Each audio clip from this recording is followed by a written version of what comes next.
مت او ہر کوئی منگے اتے عشق سلامت کوئی ہو جس ایمان مگر او شرماون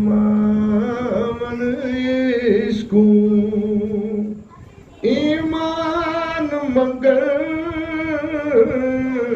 شرماون عشقوں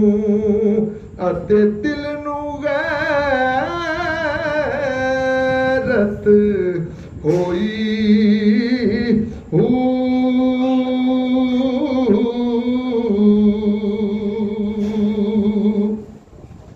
عشق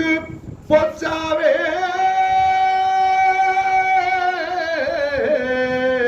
او جس منظر تے اتے ایمان نو خبر نہ کوئی عشق سلامت رکھیا باہو عشق سلامت رکھیا باہو عشق سلامت رکھیا باہو اتے ایمانو دے ماں تروئی